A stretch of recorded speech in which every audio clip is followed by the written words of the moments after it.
Hello students, आप सभी का मेरे इस channel Ved Prakash coaching centre में स्वागत है। कल हम लोग कक्षा 12 का भौतिक विज्ञान वैद्युत आवेश एवं क्षेत्र शुरू किया था, जिसमें हम लोग कुछ पढ़ चुके थे। आज जो हम लोग शुरू करेंगे, तो आज के लिए जो पहला हेडिंग है वो है आवेश का क्वांटीकरण। तो देखेंगे इधर आवेश का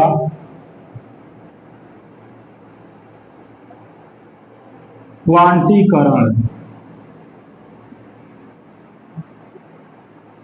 अब समझिए ये आवेश का क्वांटीकरण होता क्या है।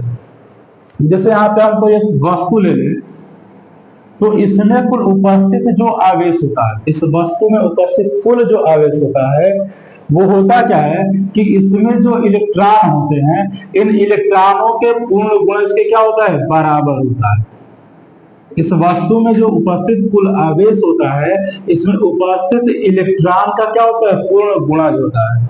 अब पूर्ण गुणज का मतलब क्या, यदि मान लीजिए इस वस्तु में 2 इलेक्ट्रॉन है, तो आप 2 से आप गुणा कर लो इलेक्ट्रॉन में। यदि 5 है तो 5 से आप इलेक्ट्रॉन में गुणा कर लो। यही क्या कहलाता है, आवेश का क्वांटीकरण कहलाता है। ठीक है, तो हम लिखेंगे क्या चीज,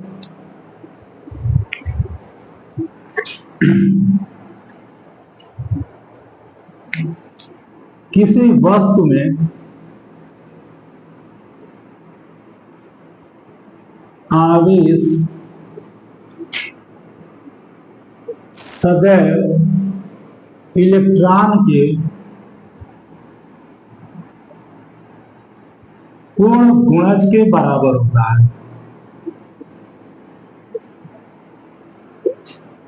इसे ही क्या कहते हैं, आवेश का क्वांटीकरण कहते हैं।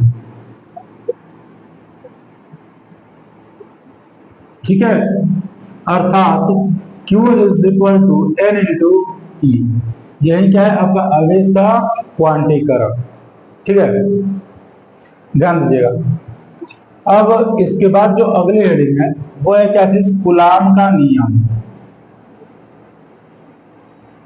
कूलाम का नियम, देखिए कूलाम का नियम क्या है कि इसमें 2 आवेश लिए गए थे और दो आवेश को क्या किया गया था, कुछ दूरी पर रखा गया था। जिससे यहाँ पे समझेंगे, यहाँ पे मान लेते हैं कि यहाँ पे एक आवेश हमने ले लिया क्या चीज, Q1, और यहाँ पे एक आवेश ले लिया गया क्या चीज, Q2, और इनके बीच की दूरी हमने क्या मान लिया, R मान लिया। तो यहाँ पे 2 आवेशों को हमने क्या किया, कुछ दूरी पर रखा गया।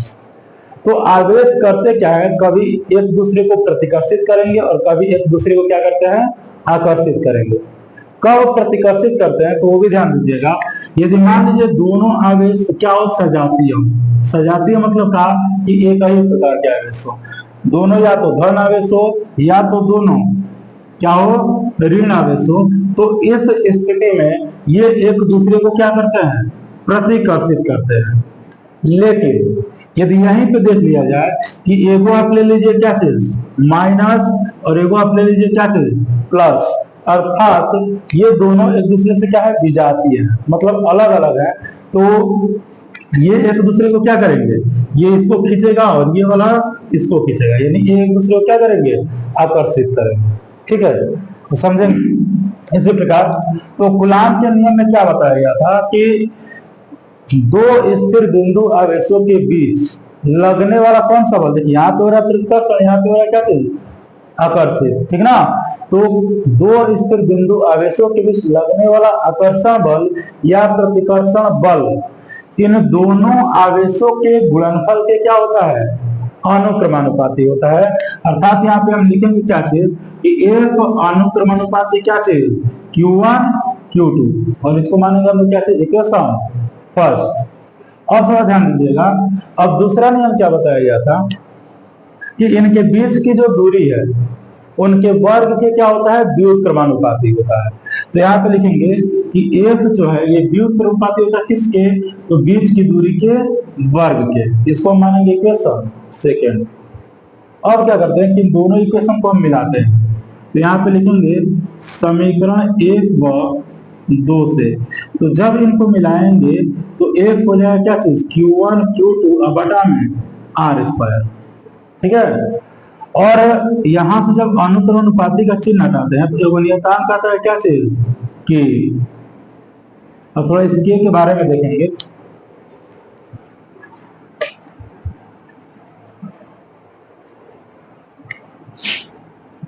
यहाँ पे लिखेंगे क्या चीज, यहाँ के एक क्या है, नियतांक है, ठीक है। और इसका जो मान होता है वो होता है क्या चीज, 1/4πε0 या 9 × 10⁻⁹ न्यूटन मीटर स्क्वायर प्रति कूलम स्क्वायर, ठीक है।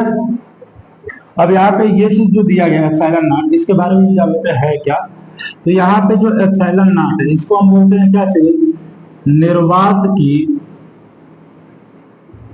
वैद्युतशीलता। और इसका जो मान होता है वो होता है 8.85 × 10⁻⁻12 कूलम स्क्वायर प्रति न्यूटन मीटर स्क्वायर। तो ये है पूरा क्या चीज, कूलम का नियम। चलिए यहाँ पे हम लिख भी दे रहे हैं। इस नियम के अनुसार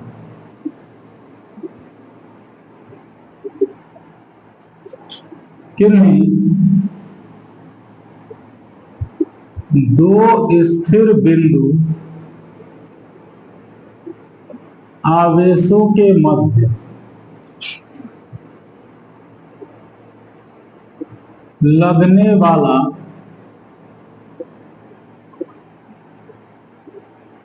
आकर्षण या प्रतिकर्षण बल उन दोनों आवेशों के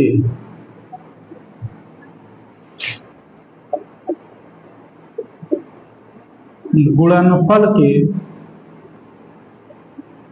अनुक्रमानुपाती तथा बीच की दूरी के वर्ग के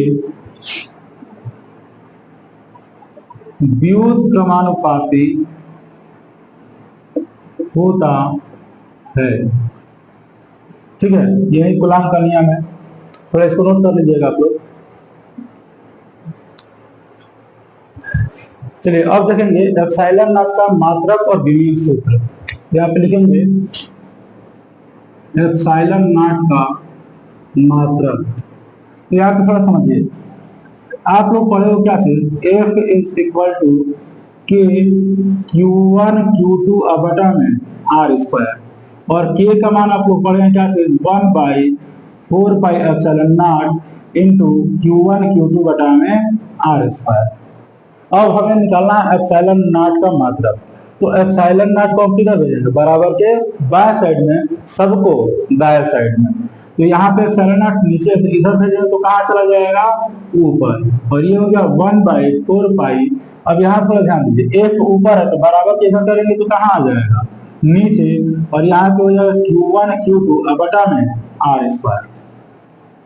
अब चूंकि आपको बताया गया है कि आंकिक मान का क्या मात्रक नहीं होता है, तो यहाँ पे देखिए 1/4π क्या है, एक आंकिक मान है, इसलिए इनका मात्रक जो है, इसका मात्रक नहीं होगा। तो यहाँ पे समझेंगे एप्सिलॉन नॉट के यहाँ पे मात्रक जो होगा वो क्या होगा, देखिए ये आपका आवेश है और ये भी क्या है, आवेश है।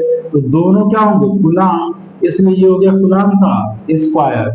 और ये बटा में देखिए ये क्या है आपका बल, तो बल का मात्रक क्या होता है, न्यूटन।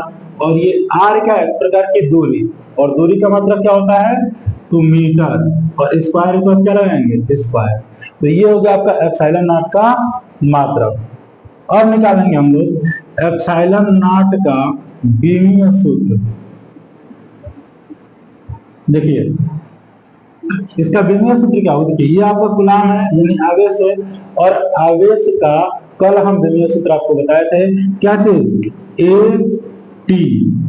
और चूंकि यहाँ पे स्क्वायर है इसलिए इस पर भी क्या रहेगा, स्क्वायर। अब यहाँ देखिए न्यूटन, न्यूटन किसका मात्रक होता है, तो बल का होता है। और बल का जो विमीय सूत्र होता है वो क्या होता है, तो MLT पर -2। और यहाँ पे दिया गया क्या चीज, मीटर, और मीटर को हम किससे दिखाते हैं, एल से, और स्क्वायर तो कितना घात, 2 घात। अब यहाँ पे क्या करेंगे, देखिए ये हो गया ए स्क्वायर टी स्क्वायर, और यहाँ पे एल पर 2 घात और यहाँ एल पर, उसमें तो क्या मानते हैं 1 घात, और गुणा में घात को हम क्या करते हैं, जोड़ते हैं। तो यहाँ पे हो जाएगा एम एल पर टी और टी पर -2। अब हम इसको क्या करेंगे, सबको ऊपर भेजेंगे। तो जब ऊपर भेजेंगे तो इनका घात का चिन्ह क्या हो जाएगा, चेंज हो जाएगा। तो ये हो जाएगा तो क्या चीज, m पर -1, l पर -3। अच्छा, इसको यदि हम भेजे तो माइनस में ये है, माइनस है तो ऊपर भेजेंगे तो प्लस हो जाएगा, और 2 घात पहले से ही है, तो t पर कितना 4 घात, और ये हो गया a पर स्क्वायर। तो ये हो गया आपका एक्साइड नॉट का क्या चीज, विमीय सूत्र। चलिए नोट कर लीजिए इसको। ये जो हम बल निकाले हैं, इन बल की हमें दिशा बतानी है। तो एक चीज ध्यान दीजिएगा, हम ये बल किसके कारण निकाल रहे हैं, आवेशों के कारण निकाल रहे हैं। और आवेश के कारण क्या उत्पन्न होता है, धारा।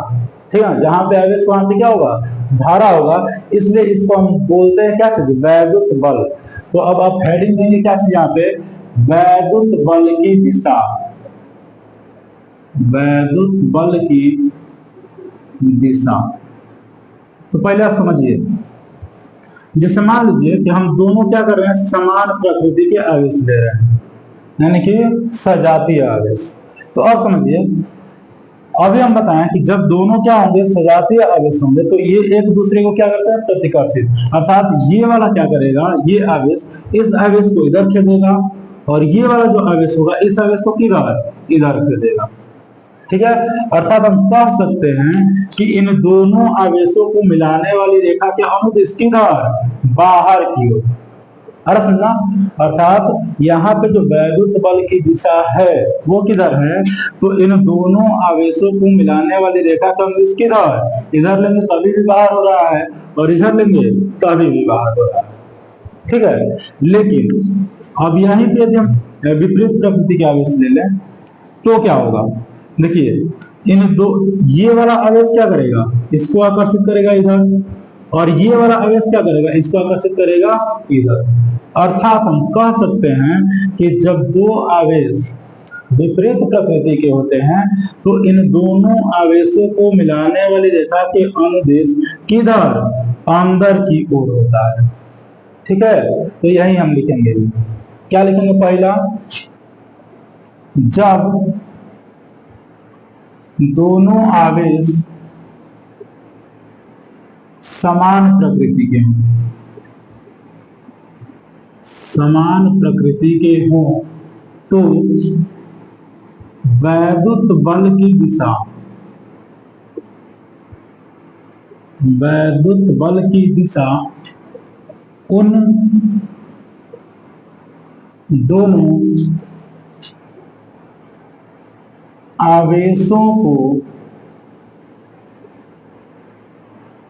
मिलाने वाली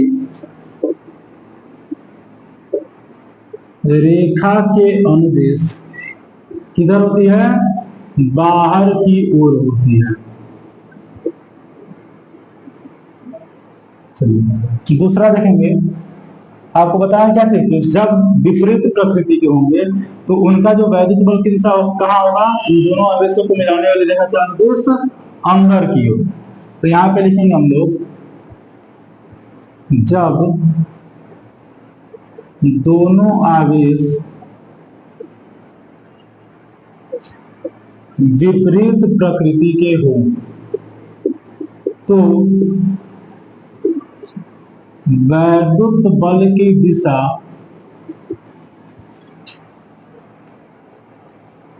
उन दोनों आवेशों को मिलाने वाली रेखा के अनुदिश, रेखा के अनुदिश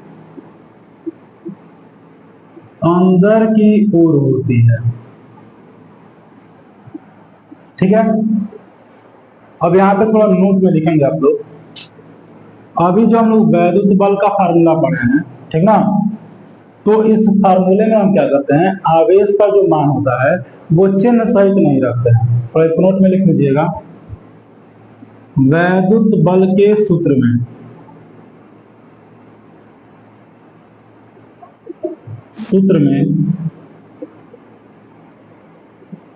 आवेश का मान चिन्ह सहित नहीं रखते हैं। ठीक है, ये पहला नोट। अब ये दूसरा नोट, और यहाँ पे समझेंगे हमने क्या किया है, यहाँ पे दो गो आवेश लिया है। तो जब दो गो आवेश लिया गया है तो इनके बीच जो लगने वाला बल है वो कितना है, एक है। अब यहाँ पे समझेंगे, यदि मान लीजिए एक और आवेश हम यहाँ पे ले लें तो एक बल इनके बीच लगेगा, एक बल इनके बीच लगेगा और एक बल इनके बीच लगेगा। अर्थात जब तीन आवेश हम ले रहे हैं तो वहां पे टोटल कितने बल लग रहे हैं, तीन बल लग रहे हैं। अब इसी प्रकार से चार आवेश ले लेते हैं। मान लीजिए एगो आवेश यहाँ, एगो आवेश यहाँ, एगो आवेश यहाँ और एगो आवेश यहाँ। तो इनके बीच अब कितना वैद्युत बल होगा, तो समझेंगे एक बल इनके बीच F1 से दिखा देते हैं, एक बल इसके बीच F2 से, एक बल इनके बीच और एक बल इस आवेश के बीच। यानी टोटल कितने बल हुए, अभी चार बल। और देखिए एक बल आपका इस आवेश और इस आवेश के बीच में लग जाएगा यानी F5, और एक बल जो होगा वो किनके किनके बीच लगेगा, इन आवेशों के बीच यानी F6। तो जब हम चार गो आवेश ले रहे हैं तो उस समय कुल लगने वाला वैद्युत बल कितना हो रहा है, 6 हो रहा है। तो इसके लिए हम एक फार्मूला बनाते हैं। क्या होता है फार्मूला, n-1/2। अब थोड़ा n का मान हम रख भी लेते हैं। n क्या है, आवेशों की संख्या। तो समझिए जब दो गो आवेश था तो केवल एक बल, तो यहाँ पे n के जगह पे हम क्या रखेंगे, 2 रख के चेक करते हैं। तो 2 रखिए और यहाँ पे जब 2 रखेंगे, 2 में से एक गया, एक, अब बटा में 2, 2 से 2 खत्म, कितना बचा, 1। तो देखिए क्या बताया गया, 1 बल। और जब वही 3 गो आवेश होगा तो यहाँ पे हम 3 रखेंगे तो क्या होगा, 3, और 3 में से 1 गया कितना, 2, और बाई 2, 2 से 2 खत्म, कितना, 3। तो इसमें आपको बताया गया कितना बल, 3 बल। इसको भी चेक कर लेते हैं। तो n के स्थान पे क्या रखना है, 4 ना, तो 4, और 4 में से 1 घटाएंगे तो कितना हो गया, 3, अब बटा में 2, 2 दूनी 4 और 2 तिहाई 6। कुल कितने बल, 6 बल। तो इसी फार्मूले पे हम करेंगे। यदि मान लेते हैं कि n आवेश दिए गए हैं, ठीक ना, तो उनके बीच लगने वाला बल कितना होगा, तो क्या फार्मूला यहाँ पे बन गया है, n-1/2। ठीक है, तो यहाँ पे लिखेंगे यदि n आवेश दिए गए हैं तो उनके बीच लगने वाले बलों की संख्या क्या हो जाएगा, n-1/2। चलिए नोट करेंगे इसको। चलिए आगे पढ़ेंगे हम लोग क्या चीज, दो बलों का परिणाम निकालेंगे। ठीक है, तो देखेंगे दो बलों का परिणामी। समझिए इसमें 3 कंडीशन हम लोग पढ़ेंगे। पहला कंडीशन क्या, कि जब दो बल एक ही दिशा में लगे। दूसरा क्या होता है कि जब दो बल एक दूसरे के क्या हो, विपरीत हो, और जब दो बल एक दूसरे से क्या, थीटा कोण पर। ठीक है ना, ये 3 कंडीशन हम लोग को पढ़ना है। तो अब यहाँ पे समझिएगा, जब दो गो बल एक ही दिशा में हो तो परिणामी कैसे निकालेंगे, ऐसे समझिए। जैसे मान लीजिए कोई अकेले व्यक्ति किसी वस्तु को क्या कर रहा है, ढकेल रहा है किसी दिशा में, और कोई एक और व्यक्ति आकर के उसी दिशा में क्या करे, बल लगाए, तो वस्तु क्या करेगा, तेजी से गतिमान करेगा। ठीक है, तो अर्थात यहाँ पे हो क्या रहा है कि दोनों का जो बल है वो क्या किया जा रहा है, जोड़ दिया जा रहा है। तो यहाँ पे हम लिखेंगे पहला में कि जब दो बल एक ही दिशा में लगे तो उनका परिणामी उन दोनों बलों के योग के बराबर होता है। योग के बराबर होता है। अर्थात F इज इक्वल टू क्या हो जाएगा, F1 प्लस F2। ठीक है। दूसरा कंडीशन क्या होता है, अब यहाँ पे समझेंगे। अब यहाँ पे बल क्या हो रहा है, एक दूसरे के विपरीत लग रहा है, और वहां पे जो परिणामी होता है उन दोनों बलों को क्या करते हैं, घटा करके बताते हैं। तो यहाँ पे हम लिखेंगे जब दो बल एक दूसरे के विपरीत लगे तो उनका परिणामी उन दोनों बलों के अंतर के बराबर होता है। अर्थात यहाँ पे लिखेंगे हम लोग क्या, F is equal to F1 minus F2। यहाँ पे हम डिफरेंस का चिन्ह देंगे, क्योंकि जिसका बल ज्यादा होगा वस्तु क्या होगी, उधर विस्थापित होगी। तो यदि मान लीजिए F1 ज्यादा है तो F1 में से F2 को घटाएंगे, और F2 ज्यादा है तो F2 में से F1 को घटाएंगे। ठीक है। अब यहाँ पे तीसरा कंडीशन लिखेंगे, जब दो बल एक दूसरे से थीटा कोण पर लगे तब उन बलों का परिणामी क्या होता है, F is equal to root में F1 square plus F2 square plus 2F1 F2 cos theta.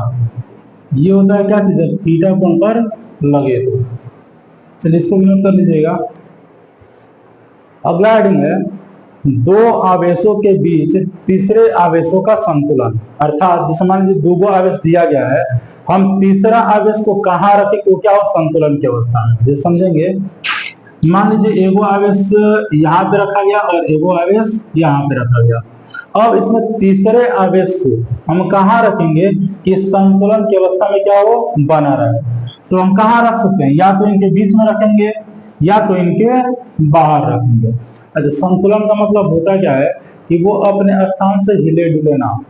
अरे समझना, तो यहाँ पे थोड़ा समझेंगे। सबसे पहले हम यहाँ पे ले रहे हैं क्या चीज, समान प्रकृति के आवेश। या तो दोनों प्लस में ले लो या तो दोनों माइनस में ले लो। ठीक है। अच्छा, इन दोनों को मिलाने वाली रेखा ये हो गई। ठीक है।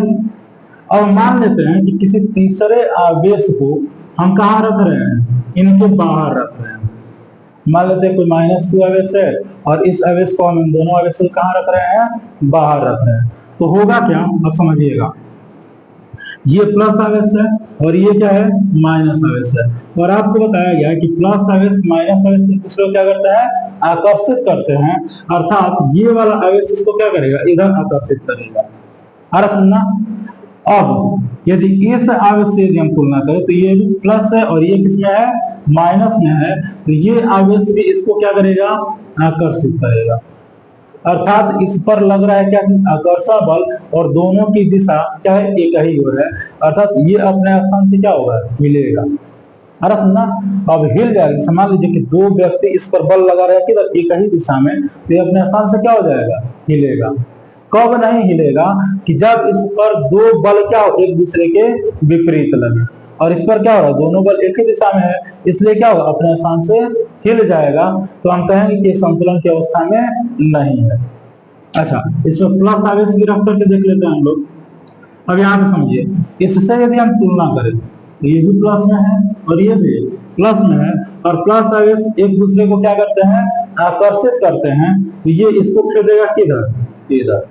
अरे सुनना, ये भी आपका प्लस आवेश है और ये भी क्या है, प्लस आवेश है। तो इस स्थिति में भी ये क्या होगा, एक दूसरे को प्रतिकर्षित करेंगे, यानी कि दूर कर देंगे। तो क्या हो रहा है, इस पर भी दोनों एक ही दिशा में, अर्थात इस स्थिति में भी ये संतुलन की अवस्था में नहीं है। अब समझिए, बाहर रख के हमने देख लिया, अब कहाँ रखेंगे, इनके बीच में। चलिए, बीच में कहीं -2 आवेश रखते हैं हम लोग, ठीक है ना। तो अब बताइए, यदि इससे तुलना करें तो ये प्लस आवेश और माइनस आवेश एक दूसरे को क्या करेंगे, आकर्षित करेंगे। अर्थात जो प्लस आवेश है ये कहेगा कि ए आवेश तू आ जाओ हमारे पास, आ रहा समझा। उसके बाद ये वाला जो आवेश इससे यदि हम तुलना करें तो ये वाला आवेश इसको कहेगा, देखिए दोनों एक दूसरे के क्या है, विपरीत है। तो ये वाला आवेश कहेगा कि नहीं तुम क्या किधर आओ, हमारे पास आओ, अर्थ ना। तो इस स्थिति में ये जो इस पर बल लग रहा है ये दोनों एक दूसरे के क्या है, विपरीत है। तो इस स्थिति में क्या होगा, संतुलन की अवस्था में होगा, ठीक है ना। अच्छा हम प्लस आवेश भी ले लेते हैं। तो प्लस आवेश जब लेंगे तो इस स्थिति में देखिए ये वाला आवेश क्या करेगा, इस आवेश को दूर खींचेगा, आ रहा समझना। और ये वाला आवेश इस आवेश को भी क्या करेगा, दूर खींचेगा।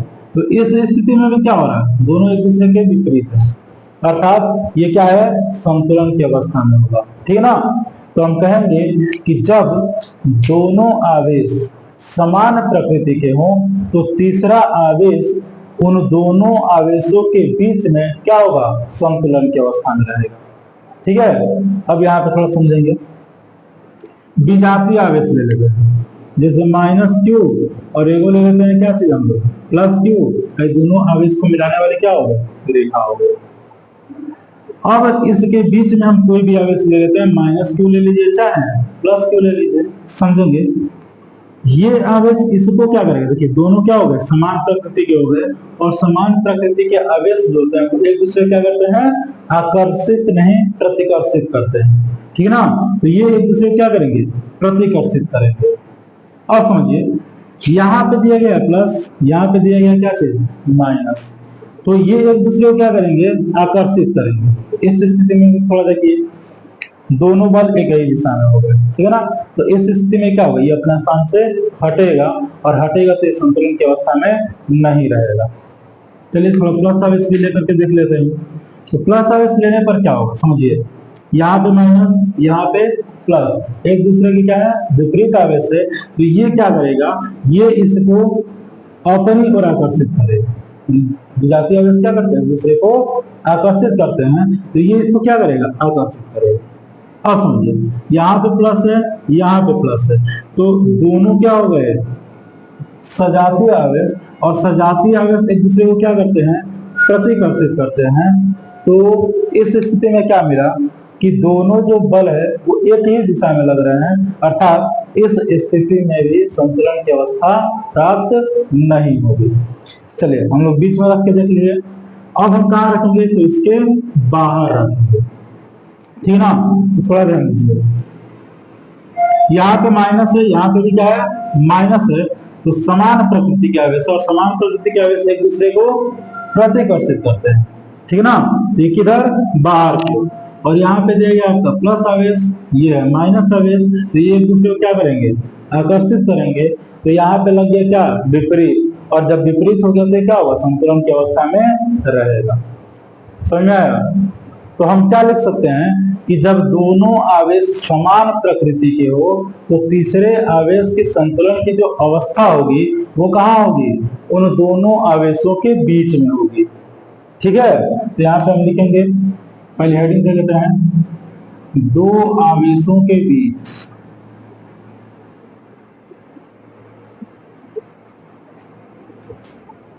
तीसरे आवेश की संतुलन की अवस्था, ठीक है। तो चलिए पहला लिखते हैं इसमें, जब दो आवेश समान प्रकृति के,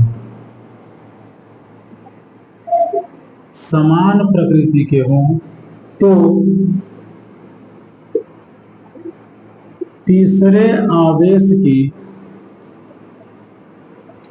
संतुलन की अवस्था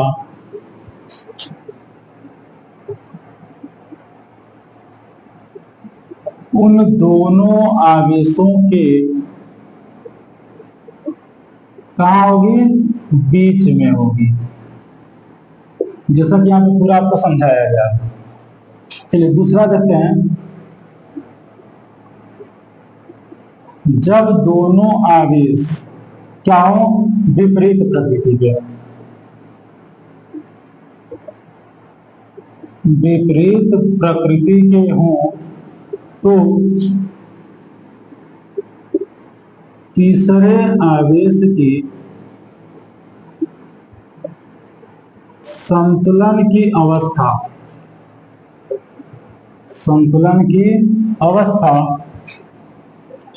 उन दोनों आवेशों को मिलाने वाली रेखा के बाहर होगी। ठीक है, फिर इसको नोट कर लीजिएगा। और आज के लिए इतना है।